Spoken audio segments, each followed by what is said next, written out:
Welcome everyone. तो आज हम क्या करेंगे, आज हम वो दो मेथड्स पढ़ेंगे जिसके थ्रू हमें अगर कोई भी कॉम्प्लेक्स से कॉम्प्लेक्स स्ट्रक्चर अगर दे दिया जाए ना, तो हम उसके अक्रॉस क्या कर सकते हैं, इक्विवेलेंट रेजिस्टेंस को easily with in few seconds find out कर सकते हैं। So let's start a video. अब देखो, सबसे पहले ना ये दो मेथड्स को समझने के लिए हमें कुछ पॉइंट्स हैं जो समझने पड़ेंगे उस मेथड्स के लिए, ठीक है। जो उन मेथड्स के लिए वो पॉइंट्स गिवन है, ठीक है। तो स्टार्ट करते हैं। तो सबसे पहला जो मेथड होता है, सबसे पहला मेथड होता है पैरेलल एक्सिस ऑफ सिमेट्री, ठीक है। और सेकंड मेथड होता है perpendicular axis of symmetry, perpendicular axis of symmetry, ठीक। अब देखो, जो पैरेलल एक्सिस ऑफ सिमेट्री है ना, उसे हम लोग फोल्डिंग सिमेट्री भी कहते हैं। उसे हम लोग क्या बोलते हैं, फोल्डिंग सिमेट्री भी कहते हैं। इसे हम लोग क्या बोलेंगे, फोल्डिंग सिमेट्री। और इसे जो परपेंडिकुलर एक्सिस ऑफ सिमेट्री है ना, इसे हम लोग मिरर सिमेट्री भी कहते हैं, ठीक, मिरर सिमेट्री। तो सबसे पहले तो ना मैं दोनों पॉइंट्स को डिस्कस करूंगी कि पैरेलल एक्सिस ऑफ सिमेट्री में क्या बोला जाता है, हमें क्या ध्यान देना है, और फिर उसके बाद मैं बताऊंगी परपेंडिकुलर एक्सिस ऑफ सिमेट्री में हमें क्या बातों का ध्यान देना है, ठीक है। तो सबसे हम पहला वाला डिस्कस करते हैं। सबसे पहला क्या है, पैरेलल एक्सिस ऑफ सिमेट्री। देखो, जब भी तुम पैरेलल एक्सिस ऑफ सिमेट्री लगाओ, चाहे परपेंडिकुलर एक्सिस ऑफ सिमेट्री लगाओ, सबसे पहले जो भी स्ट्रक्चर तुम्हें गिवन है ना, तुम उसके पॉइंट्स के अक्रॉस एक इमेजिनरी बैटरी को इमेजिन कर लो, मतलब एक इमेजिनरी बैटरी बना लो, ठीक है। तो अगर मैं M और N वो पॉइंट्स है जिसके अक्रॉस मैं इक्विवेलेंट रेजिस्टेंस निकालना चाहती हूँ, तो मैं इसके अक्रॉस क्या करूंगी, एक इमेजिनरी बैटरी लगा दूंगी अपने दिमाग में, ठीक है। अब क्या है, मान लो अगर ये बैटरी लगा है, तो यहाँ पे हमने माना कि यहाँ पे करंट का डायरेक्शन ऑफ फ्लो है। तो अगर ये करंट का डायरेक्शन ऑफ फ्लो है तो ठीक है।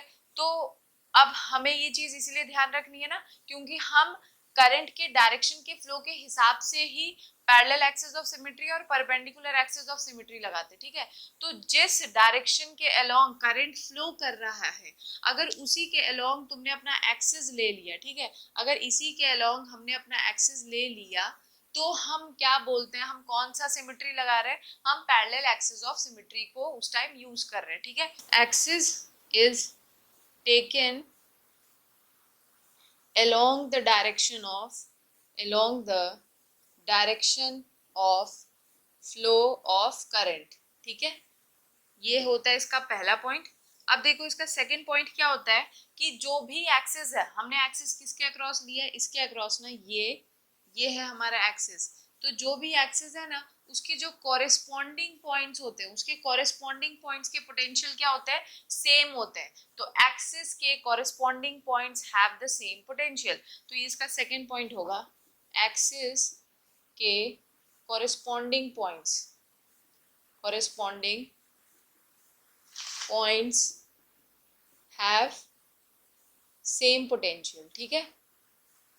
ये होता है दो पॉइंट जो बहुत जरूरी है किसके लिए, पैरेलल एक्सिस ऑफ सिमेट्री के लिए। अब हम किसको समझेंगे, परपेंडिकुलर एक्सिस ऑफ सिमेट्री। तो देखो, परपेंडिकुलर एक्सिस ऑफ सिमेट्री ना हमेशा जो डायरेक्शन ऑफ फ्लो है उसके परपेंडिकुलर लिया जाता है, ठीक है। इसीलिए इसका नाम ही क्या है, परपेंडिकुलर एक्सिस ऑफ सिमेट्री।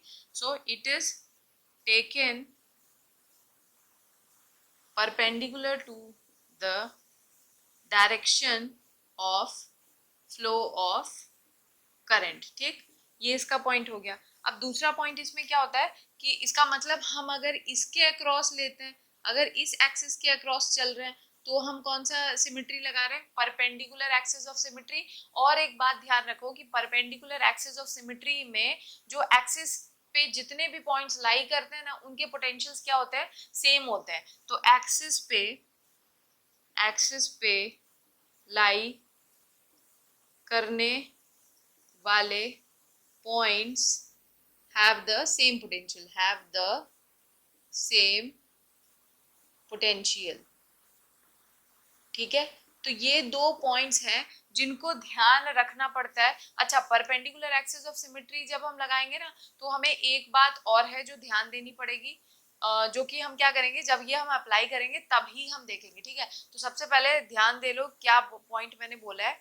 हम जब direction of flow of current के अलोंग एक्सिस लेते हैं तो वो पैरेलल एक्सिस ऑफ सिमेट्री लगाते हैं हम उस टाइम, और उसमें क्या होता है, कॉरेस्पॉन्डिंग पॉइंट्स के एक्सिस के कॉरेस्पॉन्डिंग पॉइंट्स के पोटेंशियल सेम होते हैं। और दूसरी बात, जब परपेंडिकुलर एक्सिस ऑफ सिमेट्री लगा रहे हो तो वो क्या करते हो, कब लगाते हो, करंट के डायरेक्शन के फ्लो के परपेंडिकुलर लगाया जाता है, और इसमें एक्सिस पे लाई करने वाले सारे पॉइंट्स के पोटेंशियल सेम होते हैं। तो ये हैं पॉइंट्स जो मुझे बताने थे। अब अगर तुम्हें ये पॉइंट समझ आ गए तो पहले तो इन पॉइंट्स को कॉपी कर लो। दूसरी बात मैं बता दूं कि जो परपेंडिकुलर एक्सिस ऑफ सिमेट्री होता है ना, वो ज्यादा इजी मेथड होता है, ये ज्यादा इजी मेथड होता है, इससे बहुत जल्दी क्वेश्चन सॉल्व हो जाएगा, ठीक है। With in few seconds question solve हो जाएगा by perpendicular axis of symmetry. अब मैंने पहले ही दोनों को क्यों बता दिया, इसीलिए बताया क्योंकि जब हम पैरेलल एक्सिस ऑफ सिमेट्री लगाते हैं ना, तो जब आगे तुम बढ़ोगे तो तुम्हें वहां पे परपेंडिकुलर एक्सिस ऑफ सिमेट्री भी लगानी पड़ेगी। तो इस वजह से तुम्हें दोनों ये रूल पता होना चाहिए, तभी तो क्वेश्चन को सॉल्व करोगे। तो अब हम क्या करेंगे, इस क्वेश्चन को सॉल्व करेंगे by using parallel axis of symmetry, और हम ये भी समझेंगे कि हम इसे फोल्डिंग सिमेट्री क्यों कहते हैं, ठीक। तो देखो अब हमने ये रूल समझ लिया, तो अब हम इसको सॉल्व करना स्टार्ट करेंगे। तो सबसे पहले हम इस क्वेश्चन को सॉल्व करेंगे by using parallel axis of symmetry, ठीक है। अब देखो इसे पैरेलल एक्सिस ऑफ सिमेट्री के साथ साथ ना फोल्डिंग सिमेट्री भी बोली जाती है। इसके पीछे का रीजन क्या है तो समझो। देखो जब हम पैरेलल एक्सिस ऑफ सिमेट्री से क्वेश्चन सॉल्व करेंगे तो हम क्या करेंगे, हम कौन से पॉइंट्स लेंगे, हम ये वाला एक्सिस ले रहे हैं। अब एक बात बताओ, मैंने क्या बोला था, इसके इस एक्सिस के अलोंग के कॉरेस्पॉन्डिंग पॉइंट्स जो होते हैं उनके पोटेंशियल सेम होंगे। तो अगर इसका पोटेंशियल सेम हो गया, ठीक, तो अब खुद सोचो, ये जो पॉइंट है, ये जो पॉइंट है, इसका इससे भी पोटेंशियल सेम है, और ये जो पॉइंट है इसका इससे भी पोटेंशियल सेम है। सेम अगर इसको देखेंगे तो इसका इस पॉइंट का पोटेंशियल इससे सेम है, इस पॉइंट का पोटेंशियल इससे सेम है। मतलब जितना पोटेंशियल इस आर के अक्रॉस है उतना ही पोटेंशियल इस आर के अक्रॉस भी तो है। और same goes with this also, कि जितना पोटेंशियल इस आर के अक्रॉस है उतना ही पोटेंशियल इस आर के अक्रॉस है। तो अगर पोटेंशियल सेम होता है तो सेम पोटेंशियल कब होता है, जब रेजिस्टर्स क्या होते हैं, पैरेलल कॉम्बिनेशन में होता है ना, तभी तो पोटेंशियल सेम होता है। दैट मीन्स हम ये कह सकते हैं, अब अगर हम इसे नंबरिंग कर दे तो 1 2 3 4 5 6 7 8 9, सॉरी ज्यादा कर दिया नंबर, 1 2 3 4 5 6 7 8, है ना। तो अगर हमने अब नंबरिंग कर दी तो हम क्या ये बोल सकते हैं कि 1 is in parallel combination with 2, same 4 is in parallel combination with 5, और same goes with 3 also, 3 is in parallel combination with 8, है ना। तो इसका मतलब अगर ये पैरेलल कॉम्बिनेशन में है तो हम स्ट्रक्चर को थोड़ा आसान बना देते हैं। हम आसान कैसे बना सकते हैं, एक बात बताओ, इस एक्सिस के अक्रॉस अगर तुम देखो, अच्छा दोनों में ही सिमेट्री वर्ड का यूज हुआ है। सिमेट्री वर्ड का यूज इसीलिए हुआ है ना क्योंकि ये जो स्ट्रक्चर्स दिए हुए हैं ये सिमेट्रिकल स्ट्रक्चर्स है। अगर मैं इस एक्सिस के अलोंग देखूं तो मुझे ऊपर का स्ट्रक्चर नीचे का स्ट्रक्चर एक जैसा लग रहा है, और ये इसके साथ पैरेलल में, ये इसके साथ पैरेलल में, ये इसके साथ पैरेलल में। तो मैं स्ट्रक्चर को थोड़ा इजी बनाने के लिए क्या करती हूँ, यहाँ से उठाओ और इसके ऊपर प्लेस कर दो, तो इसका स्ट्रक्चर कुछ ऐसा बन जाएगा। बताओ, ये है हमारा, मैं थोड़ा रफ डायग्राम बना रही हूँ ताकि जल्दी सॉल्व हो जाए। ये हो गया, यहाँ पे दूसरा वाला भी ले आओ,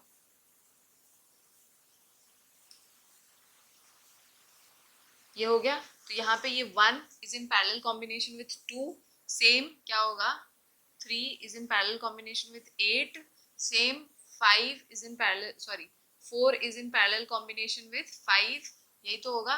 और यहाँ पे बना दो हमारा कौन सा, ये हो गया हमारा 7, और ये हमारा हो गया 6, है ना। तो ये हो गया।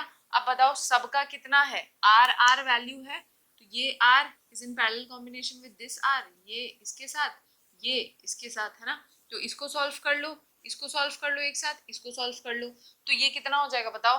तो जब इनको सब, इसको इसको इसको सबको सॉल्व करोगे तो आंसर हमारा कितना आएगा, r/2, है ना। तो मतलब ये कितना आ गया, r/2, ये भी कितना हो गया, r/2, और ये भी कितना हो गया, r/2, ठीक है। तो अब एक बात बताओ, अब हमारा स्ट्रक्चर इजी वे में कुछ ऐसा बन जाएगा, ये हो गया r/2, ये किसका है, 1 और 2 का कॉम्बिनेशन है, ये हो जाएगा r/2, ये किसका कॉम्बिनेशन है, 3 और 8 का, और सेम अगर इसमें जाओगे तो ये 5 और 4 का कॉम्बिनेशन है और ये भी कितना है r/2। ठीक, अब हम क्या करेंगे, ये वाले एज इट इज बना दो।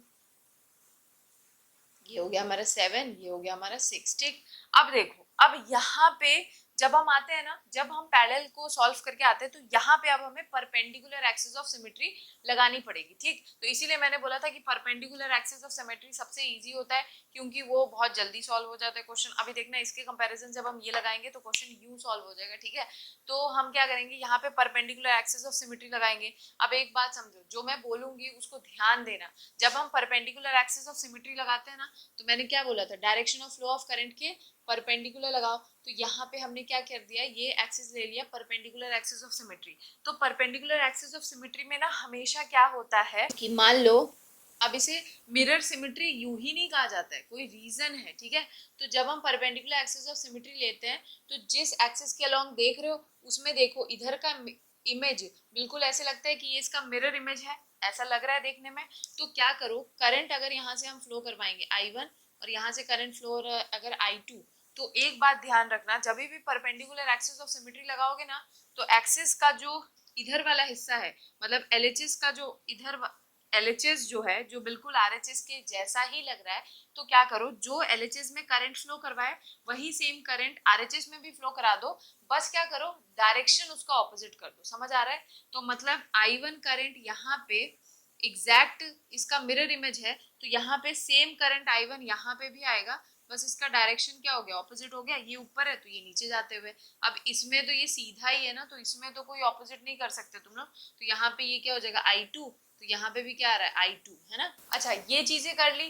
अब एक और बात जो मैंने बताई थी कि परपेंडिकुलर एक्सिस में एक्सिस के अलोंग जितने भी पॉइंट्स होते हैं उनके पोटेंशियल सेम होते हैं। मतलब इसका potential is same with this potential, जो इसका पोटेंशियल होगा वही इसका पोटेंशियल होगा। और जब दो पॉइंट्स के बीच में सेम पोटेंशियल होता है तो उसमें करंट कभी भी फ्लो नहीं होता है। Potential difference is always required for the flow of current. That means ये वाला अब हमारे लिए मैटर ही नहीं करता है। जब ये मैटर ही नहीं करता है तो ये हम क्या करेंगे, हटा देंगे। तो अब हमारा स्ट्रक्चर बहुत सिंपल बन गया। देखो, ये देख रहे हो, अब इसको बीच से हटा दो। इसको तो यार मैं डायरेक्ट सॉल्व कर दूं कि आराम से बताऊं तुम लोगों को, ताकि दिक्कत ना हो। तो हमें दिख रहा है अब I1 इसमें जा रहा है, I2 इसमें, I1 इसमें भी जा रहा है ऑपोजिट में, है ना, और इसमें I2 जा रहा है और इधर भी कितना आ रहा है, I2 ही निकल रहा है। तो अब तो दिख रहा है ना भाई कि ये दोनों क्या है, सीरीज में है। ये दोनों सीरीज है, तो इनको सॉल्व कर लो, r/2 प्लस r/2। और ये तो r और r है, तो r और r कितना हो जाएगा, 2r। तो जब r/2 और r/2 का सीरीज कॉम्बिनेशन सॉल्व करोगे तो आंसर कितना आएगा, r। दैट मीन्स ये हो गया हमारा r, और इन दोनों को सीरीज में लोगे तो r और r कितना हो गया, 2r। तो ये हो गया 2r, ये हो गया r। अब इसे सॉल्व कर लो, ये पॉइंट m है, ये पॉइंट n है ना। तो r और 2r पैरेलल कॉम्बिनेशन कितना हो जाएगा बताओ, 1/r प्लस 1/2r। इसे सॉल्व करो, 1/r इक्विवेलेंट कितना हो जाएगा, 2r आएगा। तो ये 2 plus 1 that is 3/2r। Reciprocal कर दो तो r इक्विवेलेंट हमारा कितना आ गया, 2r/3। तो ये हो गया इसका आंसर। ठीक है, देखो कुछ बच्चों को क्या लग रहा होगा ना कि अरे ये तो बहुत डिफिकल्ट मेथड है, लेकिन देखो स्ट्रक्चर के हिसाब से मतलब ये तो बहुत ही इजी स्ट्रक्चर है। और भी कॉम्प्लेक्स स्ट्रक्चर दिए जाते हैं, तो वो सब स्ट्रक्चर्स ना पैरेलल और परपेंडिकुलर से बहुत इजीली हो जाता है। और सबसे इजी मेथड होता है परपेंडिकुलर एक्सिस। लेकिन हमें पता दोनों ही होना चाहिए, हम दोनों से ही सॉल्व कर ले, प्रैक्टिस कर ले, क्या बुरा है। ठीक है, अब हम परपेंडिकुलर एक्सिस ऑफ सिमेट्री जब हम इसी स्ट्रक्चर में लगाएंगे, तो मैंने बताया था ना फ्लो ऑफ करंट के परपेंडिकुलर लगाओ, तो हमने ये ले लिया। अब मैंने क्या बोला था कि जितने भी पॉइंट्स इस एक्सिस के अलोंग लाई करते हैं उन सभी के पोटेंशियल सेम है। तो मतलब इसका पोटेंशियल इज सेम विद इसका पोटेंशियल, इज सेम विद इसका पोटेंशियल।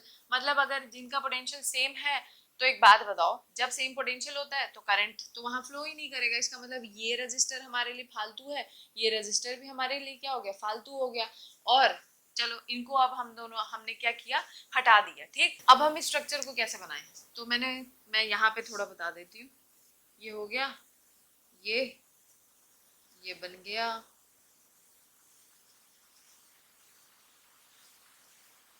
ये हो गया। ठीक है, अब हम क्या करेंगे, मार्क कर लेते हैं। 1 ये था हमारा 4, ये था हमारा 7, ये हमारा 6, ये है 5 और ये है क्या 2, ठीक है। तो अब देखो क्या करना होता है, ये वाले पॉइंट्स तो हट गए, मैंने बताया था ना जो परपेंडिकुलर एक्सिस लेते हो इस एक्सिस के अलोंग क्या देखो कि यहाँ पे जो करंट होगा उसी का मिरर इमेज बना दो करंट के, लेकिन डायरेक्शन ऑपोजिट करके। तो मान लो यहाँ पे m था और यहाँ n था, मान लो यहाँ अगर I1 करंट आ रहा है तो यहाँ पे कितना हो रहा होगा I2 करंट आ रहा होगा और यहाँ कितना हो रहा होगा I3 आ रहा होगा, है ना, यही तो होगा। तो मैंने बताया ना इसका मिरर इमेज ये है, तो I1 के ऑपोजिट ऐसे कर लो I1, इसका सीधा ही सीधा जाएगा I2 और इसका ऐसे जा रहा है तो इसमें ऐसे निकालते हुए दिखा दो I3, ठीक है। तो अब हो गया, इतनी चीजें हमें करनी होती है। अब देखो हमें दिख रहा है I1, ये सीधा ऐसे जो I1 जा रहा है वही करंट निकल रहा है, तो इसका मतलब ये क्या हो गया, सीरीज में हो गया। तो R और R सीरीज में कितना हो जाएगा 2R, ठीक है। और ये तो सीरीज में हमें दिख ही रहा है, तो ये भी कितना हो जाएगा 2R और ये भी कितना हो जाएगा 2R। मतलब अब हमें क्या मिल गया, 2R का 3 पैरेलल कॉम्बिनेशन मिल गया है ना। देखो कितना इजीली सॉल्व हो गया, M N 2R और ये कितना हो गया 2R। सॉल्व कर लो, कितना आंसर आएगा बताओ। 1/r equivalent is equal to क्या होगा 1/2r plus 1/2r plus 1/2r।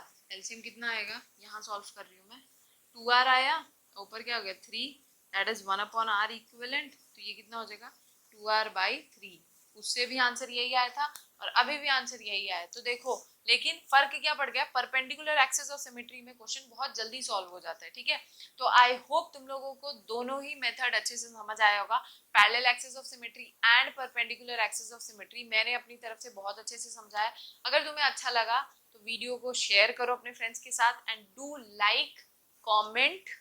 अगर कोई डाउट हो तो फिर मिलते हैं नेक्स्ट वीडियो में। एंड नेक्स्ट वीडियो में हम क्या करेंगे, एक दो टाइप के क्वेश्चंस हैं जिनको इस मेथड से, दोनों ही मेथड से ट्राई करके सॉल्व करेंगे, ठीक है। So thank you and bye.